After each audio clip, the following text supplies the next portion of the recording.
of Partygate. Ricky Gervais, a new Netflix show. I think it's really funny, but yes, he takes the mickey out of everybody, including trans people. We'll debate and discuss tonight. Is he funny or is it offensive? And Lachlan Wan is going to tell us what being a TV chef is and how you can learn to cook great Chinese food at home. But before all of that, let's get the news.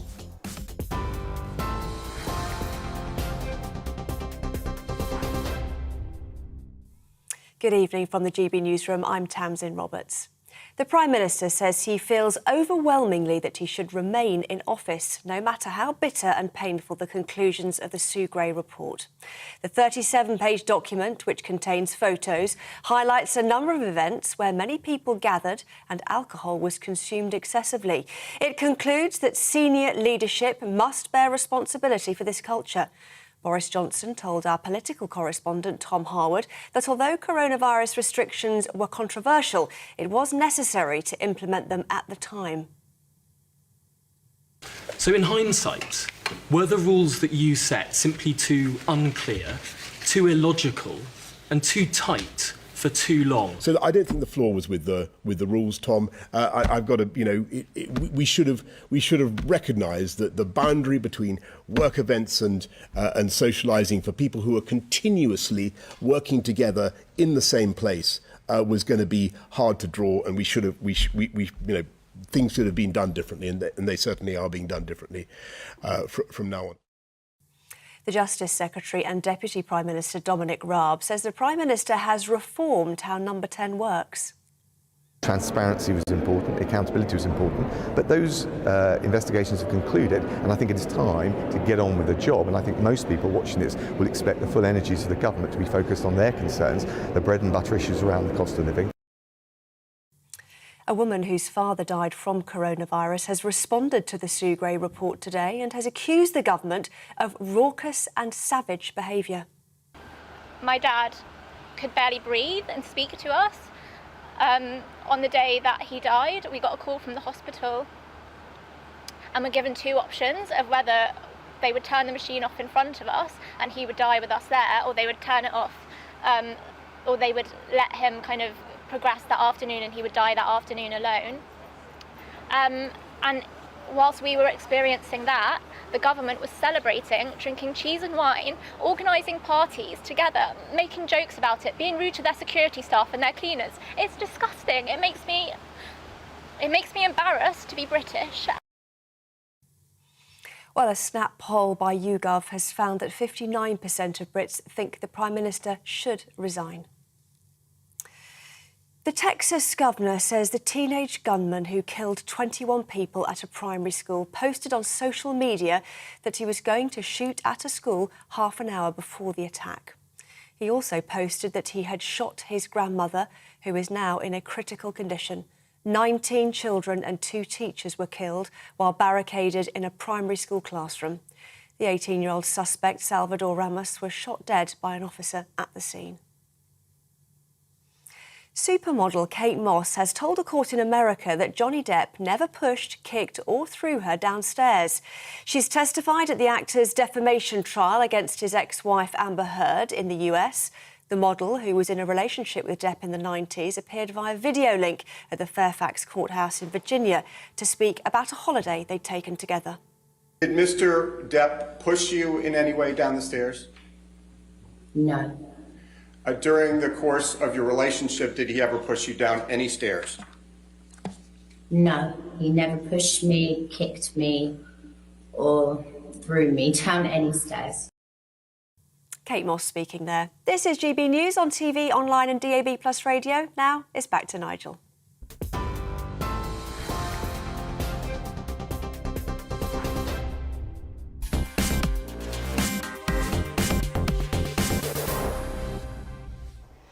Good evening. Finally, yes, finally, we got the Sue Gray report, all 60 pages of it.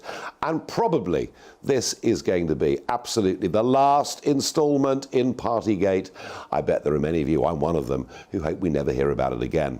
What did the report tell us? Well, in a sense, nothing we didn't know before, but it did highlight the sheer arrogance of those working within Number 10. Still really a bunch of university students living it up. I thought the most appalling comment that came out of all of it was from Martin Reynolds, senior civil servant at Number 10, who after the big bring your own booze garden party, on a WhatsApp message said to somebody, "I think we've got away with it."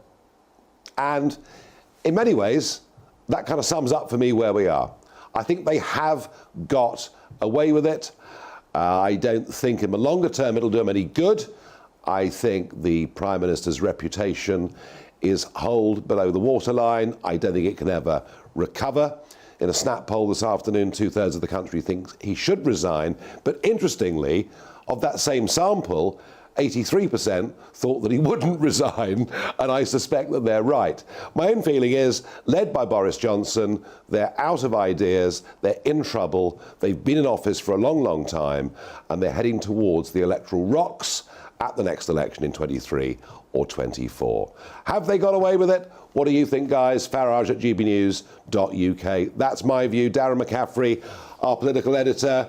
We've had common statements, we've had press conferences, we've had the electorate that really matter for this, which isn't people out there in the country, it's the Conservative members of Parliament at the 1922 committee. I did see one Conservative member of Parliament, Julian Sturdy, breaking ranks, saying Boris should resign. But realistically, is that pretty much it? I think it is. I mean, you know, there is no doubt, as you say, the Sue Gray report is damaging for the Prime Minister. It is damaging for those that worked at Number 10. I mean, brazen breaking of the rules, 4:30 a.m. finishes, wine over the red carpet, having goes at the cleaners and the custodians for who wanted people to stop partying, altercations, broken swings. I mean, it is incredible. People sitting on people's laps, all sorts of things. You know, when you think about it, what went on, it's pretty abhorrent. But we kind of knew that was coming, but we knew that. We knew that. And the Prime Minister's defence, and he has got a defence, is pretty clear, which is essentially, like, lots of this happened when I wasn't there. In fact, much of it happened when he wasn't even in Downing Street, and that when he attended these events, he thought they were work events. Must be said, it was the conclusion of the Metropolitan Police as well. In terms of his Conservative backbenchers, I thought actually the most notable thing today was when the Prime Minister stood up to make that statement. I was in the press gallery, and most of them just walked out. And I think that's a sign of that there's not necessarily overwhelming support for the Prime Minister on this. In fact, quite the opposite, where MPs are sick to the back teeth of it. They're quite embarrassed, I think, by it. They're not prepared to front up and defend the Prime Minister on this particular issue. And they also just want to draw a line under it. And so in the end, that's, I think, what's going to save the Prime Minister, is that they just want to move on pretty much like everyone else, I think, to a large degree. Yes, there's people who are very angry about that out there. It has done a damage. I think you're right. It will cost them votes at the next election. But fundamentally, there's a mood within the party. They do not want to start a new leadership race. There's no obvious successor. No, and that's really the key to all of this, I think, isn't it? But there are other events coming up. There are by-elections coming up. We've got one, of course, in Devon coming up, one in Yorkshire coming up. I suspect he's going to stay as leader for some time to come now. You know what, the strangest thing today is actually the most uncomfortable the Prime Minister was, and you're right, we saw a lot of him today, and he did fess up and he apologised and he put himself out, there's no doubt about that, and there's still questions that many feel are unanswered, but you know, he did take questions almost from everyone today. But bizarrely, or maybe unsurprisingly actually, the most uncomfortable he was today was at Prime Minister's question time. And it wasn't answering questions about Sue Gray, it was asking questions about the economy. It was asking questions about how does he solve this really, really difficult, sticky place that we find ourselves in with low economic growth and rising inflation.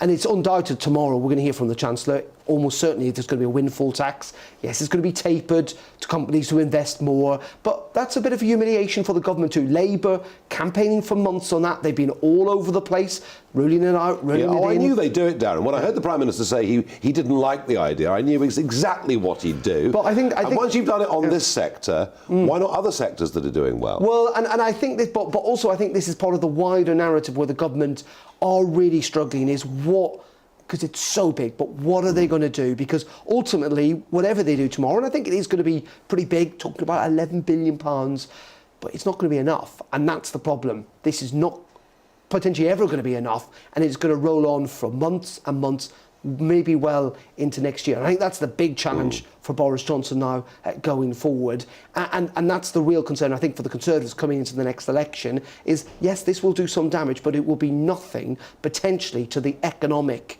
kind of ruinous state to a degree that Britain might find itself in as they go to the polls. Stagflation. And 9:30 tomorrow morning we get immigration figures, which are likely to be an all-time record. So we'll talk to you again tomorrow, Darren. Very strange, just very briefly on that, incredibly strange, isn't it? We're seeing massive immigration numbers, and it's really not part of the political narrative. And I suspect that might not stay the case for very long. No, I agree. Darren, thank you very much indeed. Well, I made the point, they have been in government since 2010, albeit the first 5 years of that was in a coalition. But it's a long time to be in government.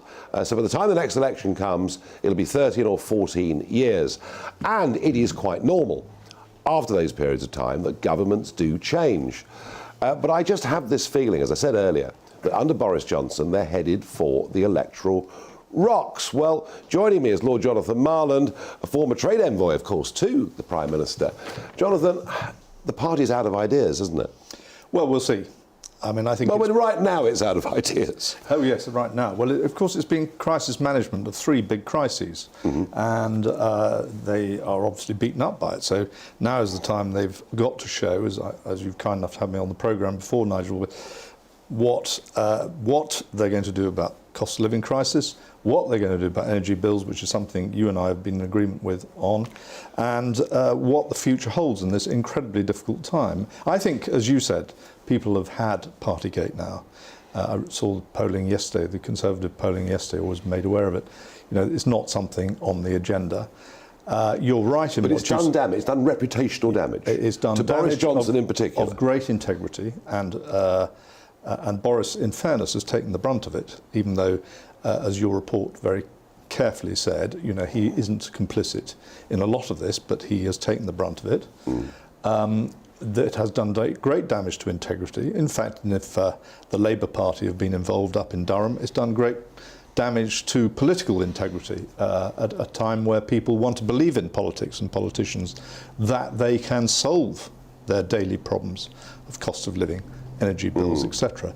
So I think it's an important time to reboot. You're absolutely right in what you say. Rebooting needs a new leadership and a new direction, doesn't it? No, I don't think that's true. I really don't think that's true, because firstly you've got to work out who that leader's going to be, and whereas I'm a great admirer of the potential candidates, I don't think they're quite ready for it yet. I think Boris has got the intellectual ability and the energy, and you've known him as long as I have, to really pull us out of this mess. He's got the drive and the energy and the optimism, and that's what we're going to need as a nation, and that's what you sold. Optimism, energy, drive. At his best, Boris Johnson can do all of these things. Yeah. We saw that as Mayor of London, and holding that seat, holding that position in the second election. I get all of that. I just feel when it comes to economics, he hasn't really got a clue what he's doing, it seems to me. There's no real direction. And I think under him, they're bound to lose the next election. It will be 13 or 14 years since they first came into office. They're looking tired. And hey, sleaze is back. I mean, it feels like 95, 96, Jonathan. Then sleaze was people having affairs. Now it's people going to prison. Yes, the interesting comparison there is you're absolutely right. It does have a feel of that. Of course, then the economy was in a terrific position. I mean, we had the economy in no greater position than we did then. So it'll be interesting to see what slack he's cut. I think the problem he has is that he's not being served well by the economists of the Bank of England or the thinking of the Bank of England. They're behind the curve. I don't think he's being served particularly well by the civil service at the moment, if I'm honest, in that I don't think the machinery is working properly. It hasn't come back into life after COVID. Yeah. And so those are two of the issues which he's going to have to get his mind around. But, and he knows he's on the naughty step. Let's be fair, he knows he's on the naughty step. But I have great confidence that he is the man to lead us out of this. If we can get cohesive thinking, cohesive energy and drive, and a clear path that the British public understand, and that's the key to it, is understanding, then I think it's too early to tell whether he's going to lose the next election. Do you think he's a truthful man? Well, I can't get into that. I mean, Well, because I'm not getting into accusations whether he was. I wasn't asking. But I tell you what, I was making a point. Yeah. I know your point. And the point is that the public are looking. And yes, Starmer, there's been one party. Yeah. He didn't tell the truth about it. It's damaged him. But here's been a culture that's existed within Number 10. Not all of it Johnson's fault, but a culture that's existed, one of contempt and arrogance for the rest of the country. And that's how it comes across. And this, in the end, this comes down to the integrity of Boris Johnson as a person. Hence my question. Well, as I said earlier, I think he has to regain political integrity. I think all of politics has got to regain political integrity, because I think people are thinking at the moment, plague on all their houses. One thing I would say about Boris, and one could say it about you, he's a lucky general. And he's shown he has shown he's got the resources to show global leadership on Ukraine, which is one of the great tragedies of our recent lifetime. He has shown great leadership on vaccines and our way out of vaccines. And I think he's got that ability to show us how we get out of this current terrible mess. And this isn't a mess that's going to happen for a couple of months. This is serious. Well, he's going to have to regain trust, because I think that's what he's lost. Totally right. And it's going to be a hell of a job. Jonathan Marland, thank you very much indeed for coming in and joining us here on GB News. Thank you, Nigel, very much. In a moment, I'm going to show you a clip of Ricky Gervais in concert. He did it for Netflix. It is, I think, incredibly funny. I'll show you the clip after the break. But I'm going to debate with Peter Tatchell whether it's funny or whether it's deeply offensive, because he's making a joke about trans people. Goodness gracious me.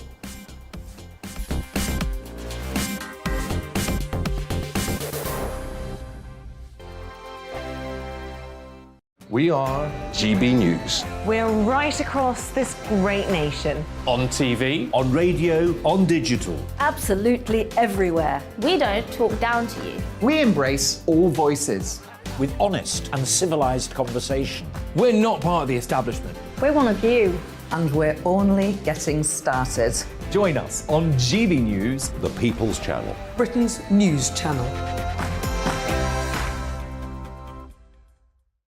Every morning from 6 o'clock, we'll wake you up with GB News Breakfast with all the stories you didn't know from the night before. So whether it's serious news, entertainment, or your own views from all over our great nation, we're here to kick off your day with a smile. And the national media should be reflecting and reporting what's happening here. You will notice the northwestern accents. Whether you're with us on TV, radio, or online, every morning, it's breakfast from 6 a.m. Hope you can join us. Join us for Ministry of Defence, the comedy panel show that's just like the news, in that the left fights the right and it doesn't really seem to matter who wins. We cover the big stories. It was in fact a troop of baboons and not angry vegans. I like that. And the really important stories. Fat naked cow gets stuck in swimming pool. It's a headline in a lot of local newspapers. Yeah. We're on the same team, Nick. Yeah, but I'm just helping you. Join us for Ministry of Defence, Saturday nights, 8 o'clock on GB News. I'm Dan Wootton. Join me Monday to Thursday from 9 to 11 for the feistiest and most fun news debate on TV, where free speech reigns. I'll bring you a sharp take on the day's biggest stories, bombshell newsmaker interviews, and A-list guests. And I guarantee you, no spin, no bias, no censorship, and no reason to go to bed. That's Dan Wootton tonight, Monday to Thursdays from 9 on GB News.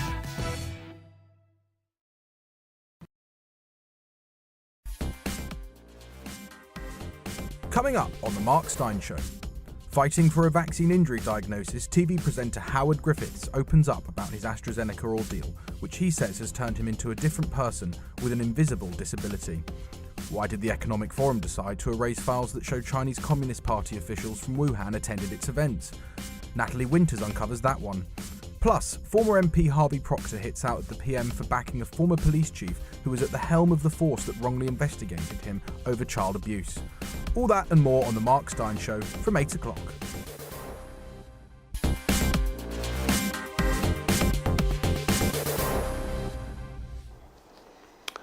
Well, senior civil servant Martin Reynolds said, I think we've got away with it after the big booze up in the garden, and I think they've all got away with it after the Gray report. Your reactions? Paul says, to be quite honest, I couldn't care less anymore. Maybe that was the plan of a delayed report. Dodo says, yes, and good riddance. It's boring. Move on. Joe says, yes, they have. Charlie says, Boris has absolutely gotten away with the Partygate scandal. We need to have faith in our leaders to act with integrity, and so then we can actually support them. Boris has lost the respect of many millions he won over in 2019, and he won't get them back. And Charlie, that's how I feel about this. I made that point to Lord Marlon a moment ago. He's going to have to win back the trust of the public, and that is not going to be easy. And Neville says, shame on the government for the pain and suffering inflicted on people, families and businesses unnecessarily.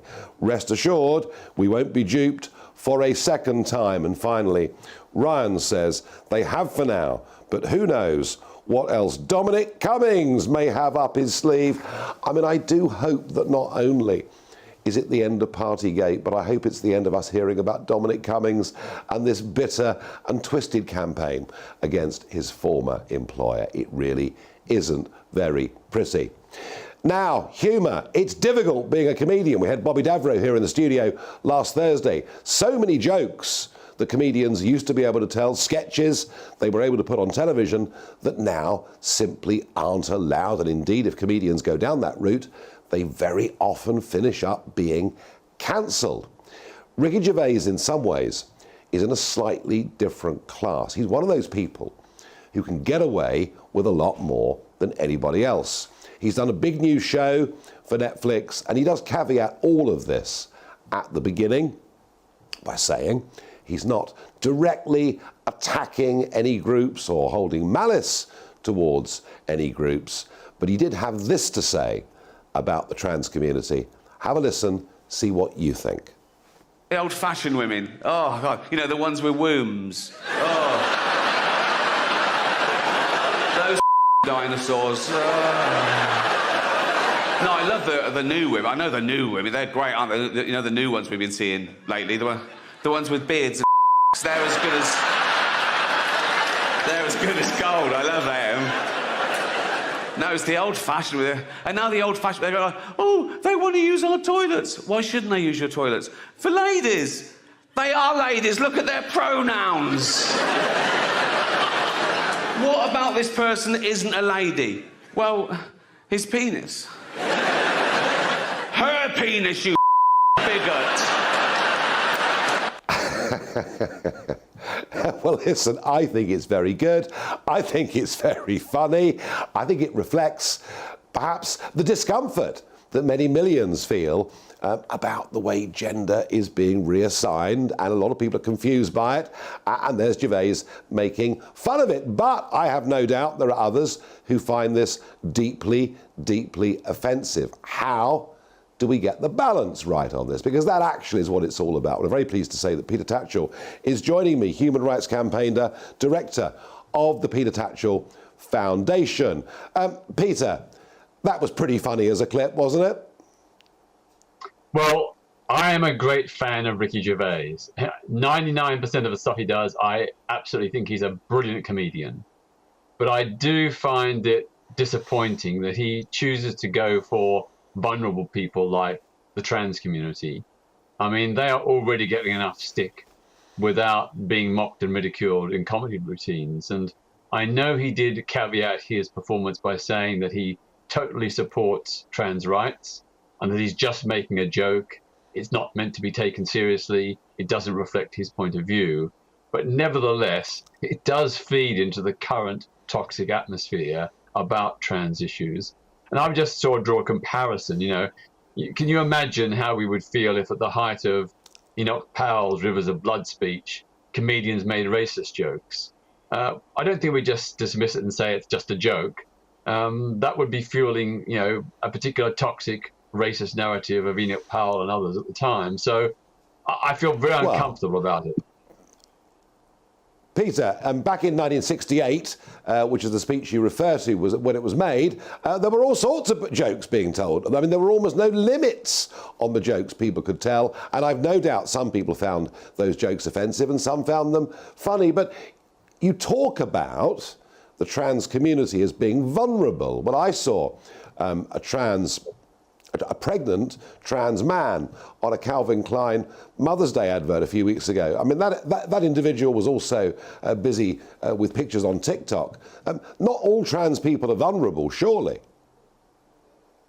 Well, I mean, overall, we know the statistics that trans people, in particular trans women, are subject to much higher levels of prejudice than most other groups in society. They suffer more discrimination, more hate crime, and indeed more sexual assaults. And as a result, their mental health is poorer than the average person. So in those circumstances, I think we have to be very careful about making jokes, even if they're not intended to be harmful, because that can further fuel the sense of alienation, of marginalization and pressure that trans people feel. So I'm all in favor of, being kind to people. I don't want to harm anybody or hurt anyone unnecessarily. I just think that there are so many other good topics, like Ricky Gervais, his big 1 hour special on animals was awesome. He was defending animals. He was taking a poke at those who abuse animals in farms, circuses, and medical laboratories. That was really comedy on the side of the victims. And I just wish he'd do more of that. Take a pot shot at transphobes and those who are fueling the anti-trans agenda. Well, actually, you could argue that sketch either way, couldn't you? I mean, you could argue he was making a joke about those that were laughing in the sense of their prejudice. But Peter, a lot of jokes are about short people or tall people or fat people or very thin people. Isn't this the point? I mean, do you really want us to limit the content matter that comedians could put out? Surely it's up to us as consumers to make a decision as to what we're prepared to spend our money on. Ideally, there should be no limits. I agree. But we also have to think about consequences. And, there are great comedians like Michael McIntyre and Sarah Millican who don't go straight to the jugular. They don't dig the knife into the vulnerable groups in the same way that Ricky has done in this particular show. Mind you, it needs to be added that most of this show is not about trans issues. It's actually a critique of supernatural and superstitious beliefs. And he's having a go at organized religion. And, that's probably something that a lot of people can relate to. And of course, organized religion is very powerful. It's not as if it's a powerless institution.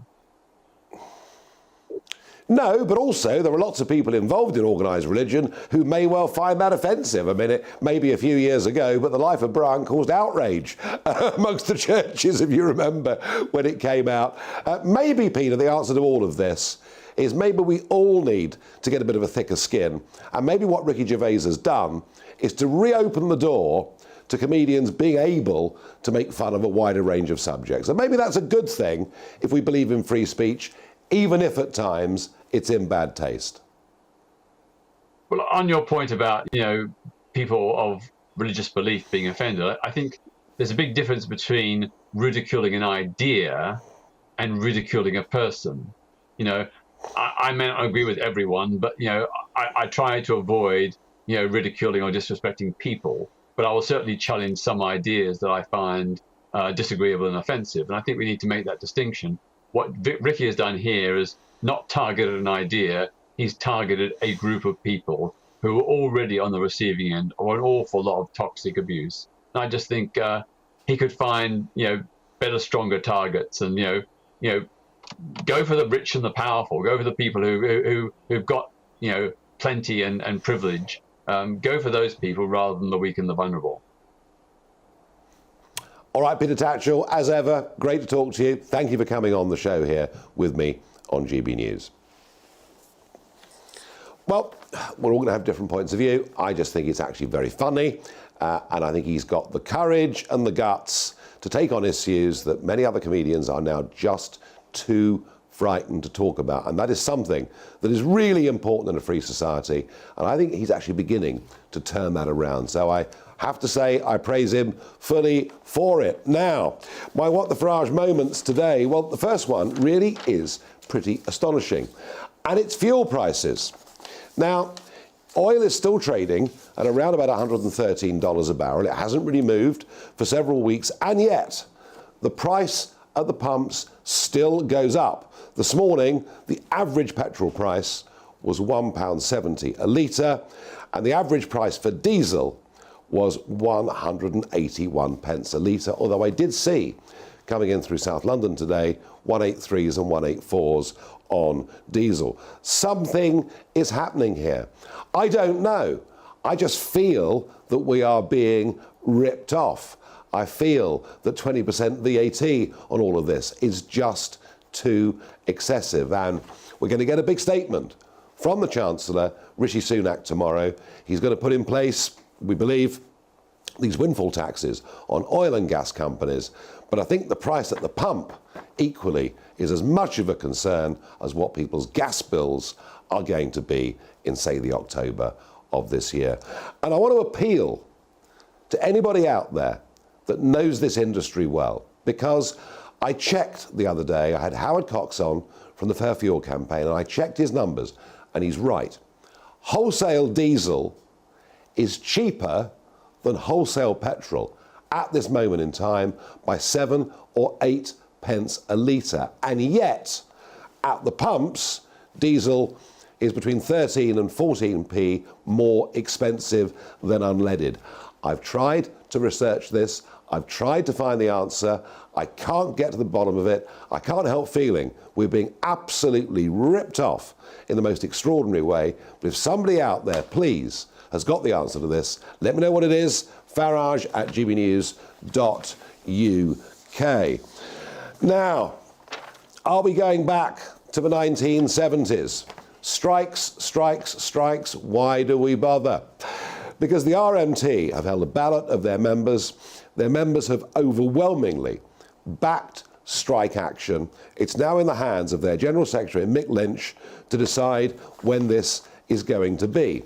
I think, as a result of the pressure that's been put on, it's unlikely to happen for the Jubilee long weekend, but it'll probably happen immediately thereafter. All I would say is this. Our rail services across the country, the firms have all been losing money. Much of it has had to be nationalised during lockdown. The system is creaking. And a lot of men and women working in the railways have hung on to their jobs when, had they been in other sectors, they probably would have lost them. And I think by going on strike at this time, by demanding a 10% pay increase and better conditions, I get it, everyone's salaries are falling behind the rate of inflation, but right now, RMT and others, a strike will not do you or your industry any good, and I think it's likely to finish up with more of your members actually being made redundant. So please think carefully before you do it. And Prince William, an extraordinary intervention. Prince William dressed up in medical garb, photographs rather resembling what his mother used to do 25 years ago or so. And there he was at the Marsden Hospital visiting something called a man van. And that is where they're encouraging men to come in to get cancer checks, particularly prostate cancer checks. And as is well known, men tend to be quite reluctant to go and get these sort of tests and get these examinations. So Prince William's suggestion is that you give them a free pint. And if you give men a free pint, more of them will turn up and get tested for prostate cancer. I don't know whether he's right. I don't know whether he's wrong, but I do actually rather like where he's coming from. Well, talking of free pints, in a moment, it's going to be time for Talking Pints. And we're going to be talking about TV cookery, but how is that relevant to you at home? Can you, with Kwok Lum Won, learn to be great Chinese chefs at home? We're going to find out in just a moment.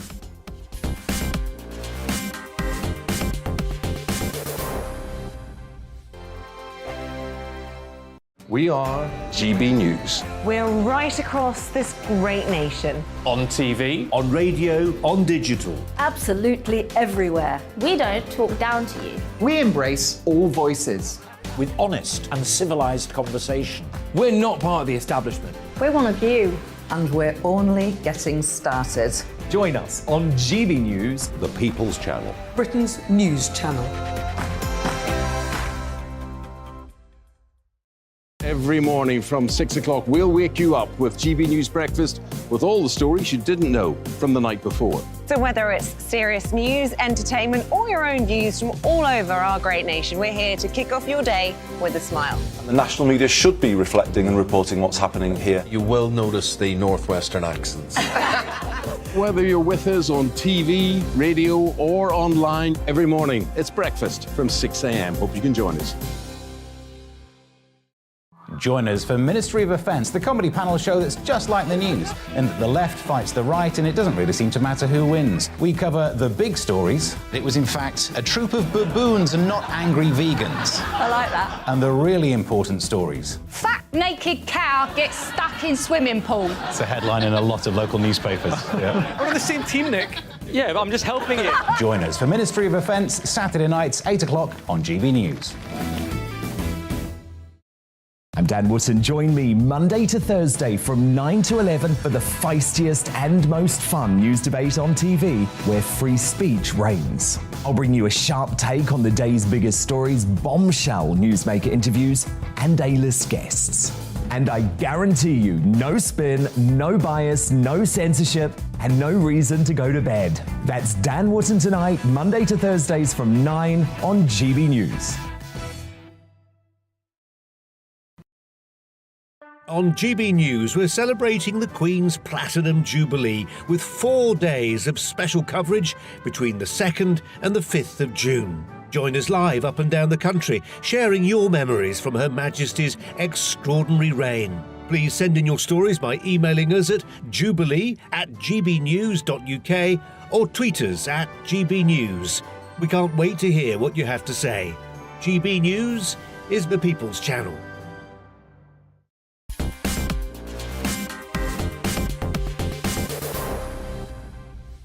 Well, welcome back. It's time for Talking Pints. We've rolled out the barrel. This is the first day this has been in action. Quackland One, welcome. Thank you for having me. To the show. Very good to see you. Your family. Yes. Came here from Hong Kong. That's right. A few years ago. Yeah, well, before I was born anyway, so. Well, yeah.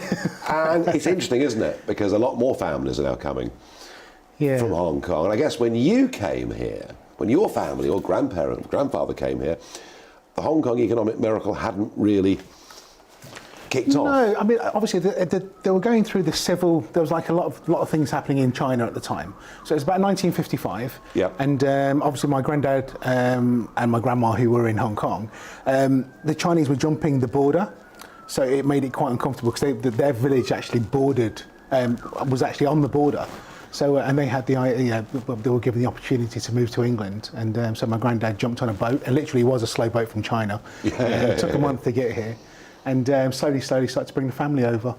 So, and he decided that the one thing that had to be done was Chinese food. Yeah, but it was either a laundry or Chinese, wasn't it? Really, in the 1950s. Yeah. So yeah, laundrettes or Chinese, like say Chinese takeaways and Chinese restaurants.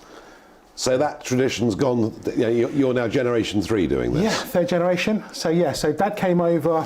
I'm just trying to think when my dad would have come over. So it would have been in the 60s sometime. So Granddad was here, opened the Hung Lao, which was a Chinese. It was actually Leicester's first Chinese restaurant in 1962, and the menu consisted of chop suey, a little bit of sweet and sour, then roast chicken and tomato soup and a bread roll. Because obviously back then it wasn't that easy to get hold of Chinese ingredients, and they still had to get the ingredients shipped over.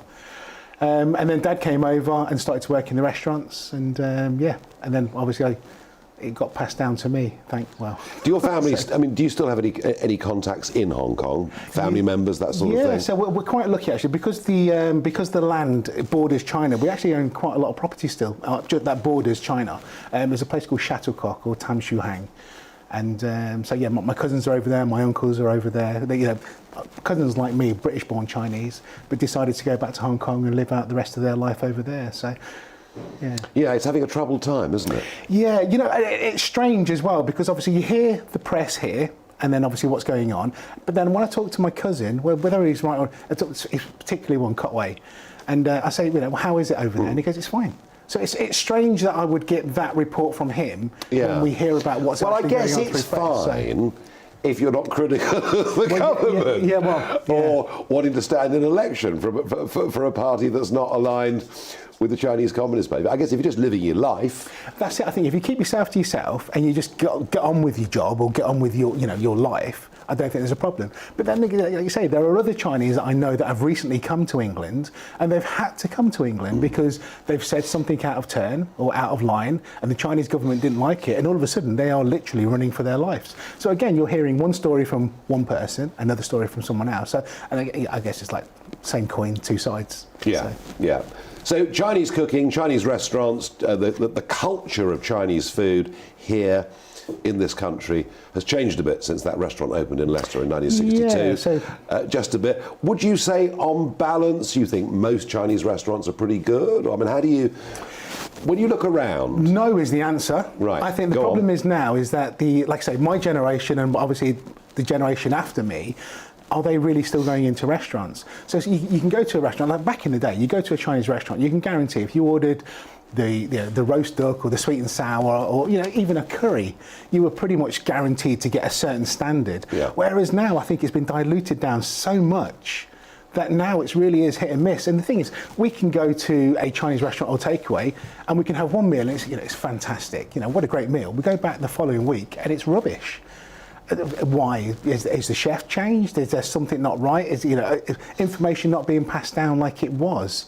And I think it's not going to be long, to be quite honest. I think that, especially outside of London, that you're going to go to a Chinese. Well, you're not going to go to a Chinese restaurant or takeaway of any quality, to be quite honest, because it is being watered down so much. So, can we cook it better at home? Yes, we can. With your help. He's got books to sell. I mean, that's what it's really all about. But that's what you've tried to do, isn't it? Through the books, series of books that you've produced, and obviously through TV and the stuff that you're doing, increasingly, you're trying to help people at home to learn how to cook this. Is it easy? It is really easy, and I think there's this misconception that Chinese food is difficult. Now, don't get me wrong, if you're going to cook a proper Chinese meal, you have to use Chinese ingredients.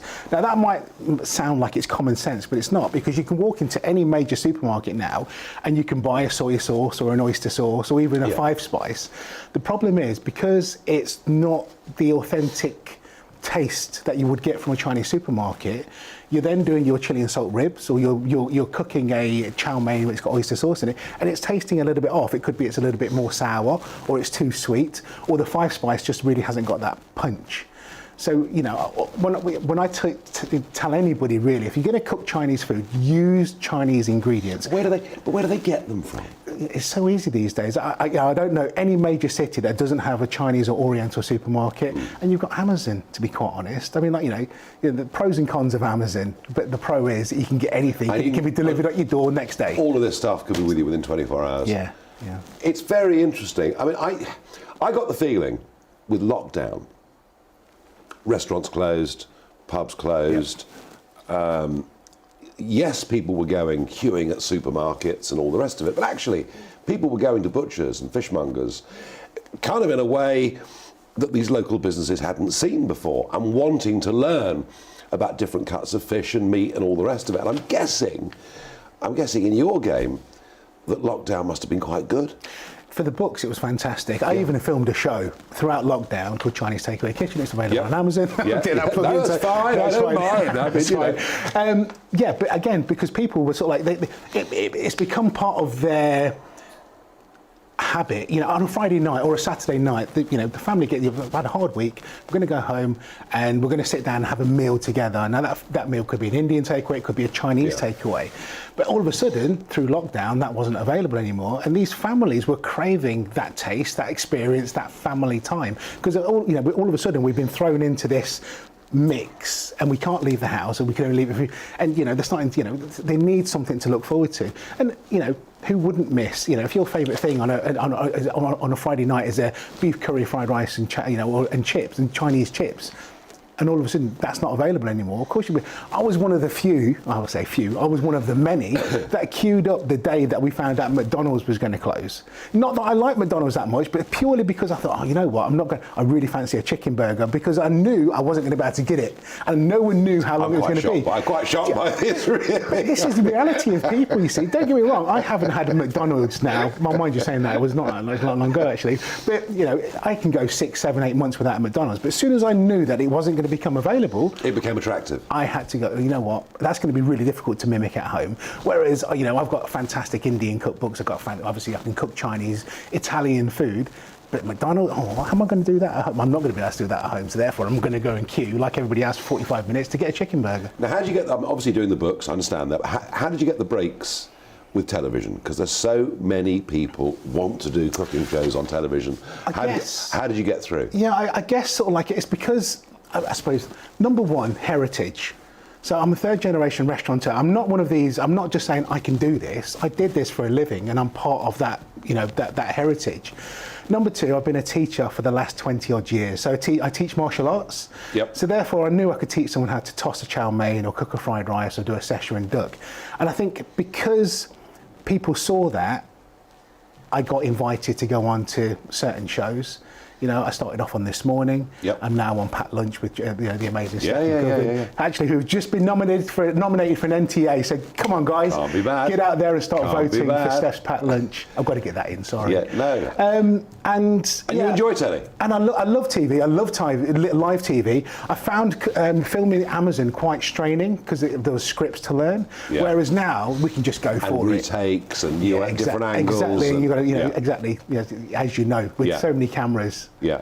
But yeah, I love TV. I love teaching people. I love food. I mean, you know, you don't get. And in fact, I'm actually a lot lighter than I was. Are you? So literally 7 months ago, I was about 4 stone heavier. So you know, but yeah, I love food. I thought martial arts people were fit.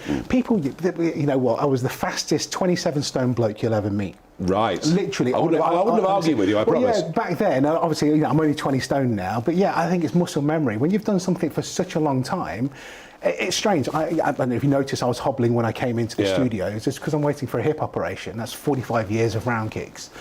But when I'm teaching, because I still teach on a Saturday, you would never tell that I needed a hip operation, because I suppose it's just muscle memory, and you move, and then after I finish teaching, I hobble back off again, which is the bizarrest thing. So where do you go from here, cooking-wise? I mean, once you've written books about all the Chinese dishes you know, where do you go next? I've got a few ideas, and I don't want to give away too much. I've got a few ideas because food. I'm like the rest of the people. The cooking shows have been done. I mean, you know, you can go to YouTube these days, and you can find out how to cook your favourite dish. Yeah. But there are different ways that we're able to get this information across to make it more interactive, more fun. So yeah, I've got a few ideas and a few things in the pipeline with a certain massive TV channel. So there you go. Can't be bad. So that's all good. But we'll see what happens. And again, it's just it's a waiting game, as we know. TV is one of those things that you just have to be patient with. Well, I tell you what, I wish you well, wish you luck. Thank you very much indeed for coming on with us today. Thank you.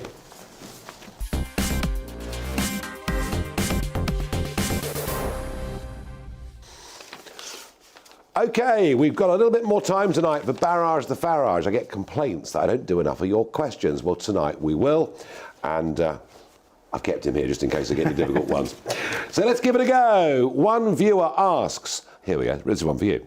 Following Jamie Oliver's recent protest, do we really have an obesity problem? And if so, is more government intervention really the answer? Do we really have an obesity problem? Yeah, we do. We really, really do. And I think the shocking thing is something like a third of youngsters are close to or are actually obese. And that is a pretty shocking number. And the consequences of the long-term health of those kids really isn't good. The second part of your question, is government intervention really the answer? Well, I'm not sure governments intervening in anything is ever really the answer, but I think what governments can do is help to educate. Maybe a bit of a sore subject. We just discussed it a moment ago. But you know what? I'm very open about my weight and how I was. My parents loved me. They showed me love through feeding us. If we were sad, we ate. If we were happy, we ate. If family came over, we ate. You came round to the house, Nigel, what do you want to eat? You'd never leave on an empty stomach. Now, obviously, so I think the idea, government, government may be able to help, but the education needs to start at home. Because obviously, my parents didn't realise that they were actually creating this child or children, because my brother, my sister and myself were all overweight. Because they fed us with, they didn't only feed us with love, they fed us with food. And we need to educate the families and the parents, because obviously at 5, 6, 7 years old, I wasn't going and getting the food myself. I was being fed the food.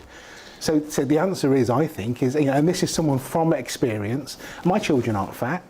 Because we educate them, they can have what they want. But also, look at the over-reliance now on takeaway food, on food that is very, very high in salt, the wrong kind of fats. And we go back to teaching Which is people, why cooking... Exactly. Yeah, and this was something, Lee Anderson MP in the House of Commons the other week, talking about people going to food banks, said people need to learn how to cook. And there was the usual confected outrage. But actually, if people do learn to cook, it can be cheaper too, can't it? Yeah, 100%, and healthier. I can cook a fried rice, which is pretty much fat-free. Yeah, we can cook a chow mein that's going to be fat-free and sugar-free. Yeah, you just need to. And talking about food banks, there's a charity that we're working with now in Leicester, and we're actually going to the food banks next week, actually, to look at what the food's being given out. Obviously the tinned produce, but also all the fresh produce, because obviously these supermarkets get rid of stuff that they can't. They go to the food banks, and then they're given to people. You give someone who's got no idea how to cook a butternut squash or a courgette or an aubergine, they're thinking, well, what can I do with that? Yeah. Whereas now the education needs to get in there. Let's all learn to cook. Exactly. I think that's absolutely right. Mike asks, does Partygate prove anything other than that the rules were never thought through fully? Well, one line of argument, of course, Mike, is that actually, those rules should never have been in place at all. We should never have gone back into second and almost third, effectively, lockdowns. But I think there is a broader and more important point, and that is that those that were setting the rules, putting these adverts out to scare the life out of us, to tell us to stay at home, people being fined, 6,000 fines that I know of, all over the country, and some of them big fines, that whilst this was happening in number 10 Downing Street, there was a culture of contempt for the rest of the country. And I requote what Martin Reynolds, the senior bureaucrat in number 10, said after the garden party on that WhatsApp chat, on that group. He said, I think we've got away with it. Well, by the looks of it, they have got away with it. But the reputation of politics is damaged, and that of the Prime Minister is damaged too. And hey, you know what? We all broke rules during lockdown. I broke rules during lockdown. If they'd been honest with us about it, we wouldn't have gone through months and months of agony, in my view. Mick asks, would you give the Elgin marbles back to Greece? Well, I tell you what, if we hadn't kept the Elgin marbles in safekeeping, they would have been completely destroyed, stolen, gone. We've really looked after them for a couple of 100 years really, really well. I still think they're better off in the British Museum. I know some of you will disagree. I've got time for one or two more. Ryan asks, how can we stop the police from becoming involved with woke virtue signalling? Well, look, there is this new campaign, for every police officer, I talked about it last night, every police officer to learn black history, to go through anti-racism training. And I said last night, whatever they do, they will still get criticism. I don't believe they're adopting the right approach to this at all. And we've learned overnight that some of the people who are actually on that committee overseeing this training are open supporters of Black Lives Matter, a group that wants to defund the police force. So we want our police to be fair and balanced, to treat everybody equally. But if they try and pander too much to this agenda, they're never going to win. I've got time for one more. Mary asks, tidy garden or wilding, what is your preference? Look, I tell you what, a little bit of wilding around the edges of the garden is a really good idea. It's a good idea for insects, it's a good idea for birds. You might be lucky and even get a hedgehog there, all right? So a little bit of wilding is no bad thing. But to try and re-wild 30% of the English countryside, as Boris wants to, is bonkers. Right, I'm back with you again tomorrow night at 7 o'clock. But right now, I'm handing over to Mark Stein. The number 10 garden. They wouldn't have all the problems they'd had if they had wolves roaming in the back of number 10. That's my solution. On tonight's Night Show, a new low, even by the standards of the failure-rewarding British police.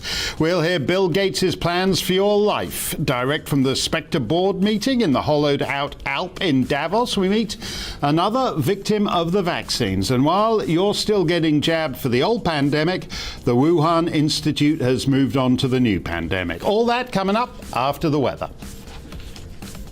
Hello, I'm Aidan McGivern from the Met Office. Showers will ease overnight, clear spells for many, but it stays breezy. In fact, Thursday is another windy day, unseasonably so for May. Not a notoriously windy time of year, but nevertheless, we've got these tightly packed isobars across the UK, westerlies or southwesterlies for many, and weather fronts affecting us. Now, overnight, a gap between weather fronts, so showers easing, clear spells. There will be further downpours for central and northern Scotland, where it stays very windy overnight.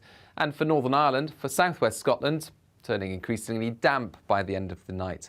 11 degrees here with 12 Celsius in the south, 7 or 8 for northern Scotland, a bit colder in sheltered spots. A showery start for the far north and northwest of Scotland. Outbreaks of rain in Northern Ireland clear away into southern Scotland and then drift south into northern England and North Wales. Heavy at times over higher ground, but otherwise it's mostly light and patchy, easing later. Drier further south with some sunny spells, albeit with a keen breeze, and highs of 22 Celsius for London. 16 for Scotland and Northern Ireland, but windy here with gales around the far north and northwest coastal areas.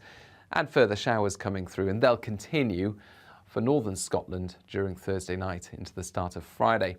Otherwise, the cloud and rain in central parts drifts south and disappears by the start of Friday. So, well, for many, it's a fine start to Friday. Plenty of sunshine about first thing, just some patchy cloud effect in the far southwest.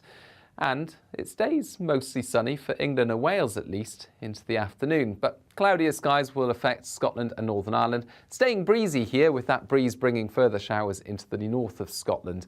And it will feel cool, but it's warming up further south, and high pressure will build from the south across all areas this weekend.